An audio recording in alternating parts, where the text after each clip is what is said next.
Méditation du 17 octobre, le don de l'acceptation. Car c'est par la grâce que vous êtes sauvés par le moyen de la foi, et cela ne vient pas de vous, c'est le don de Dieu. Ephésiens 2, verset 8, version du second. Pendant mes études en théologie, j'ai eu l'opportunité de suivre un cours de religion comparée. J'y ai appris que les musulmans prient 5 fois par jour, ce qui est plus que ce que font de nombreux chrétiens. Les pratiquants du judaïsme observent le sabbat comme jour de repos. Les hindous considèrent la vie comme sacrée et elle doit être protégée. Pour les bouddhistes, la compassion envers les autres est un thème central de leur religion. En apprenant sur les autres religions pendant les cours, j'en suis venu à me demander, et qu'est-ce qui est distinctif du christianisme? Pourquoi suis-je chrétien plutôt que musulman ou bouddhiste? À première vue, toutes les religions se ressemblent. Elles croient toutes à l'existence de Dieu ou d'un panthéon de Dieu. Nous invitent tous à être bons envers les autres. Mais si nous creusons un peu plus, nous remarquerons une grande différence entre le christianisme et les autres religions. Presque toutes les religions suivent un modèle quelque peu similaire. Premièrement, il y a une cérémonie d'initiation comme la circoncision ou la profession de foi islamique. Deuxièmement, une fois commencé, il y a un voyage spirituel. Troisièmement, en fin de compte,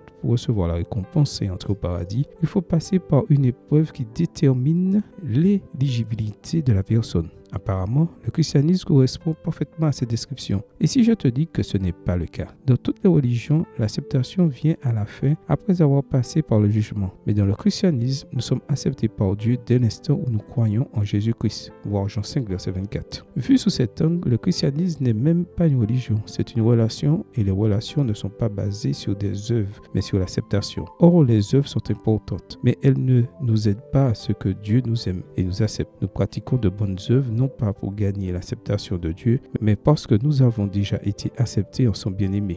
Ephésiens 1, verset 6. Aujourd'hui, tu peux être complètement sûr qu'en Christ, tu as la vie éternelle, que Dieu t'aime et t'accepte tel que tu es, et que très bientôt, Jésus reviendra pour que tu puisses toujours être avec lui. Amen. Bonne journée à toi et que le Seigneur te bénisse.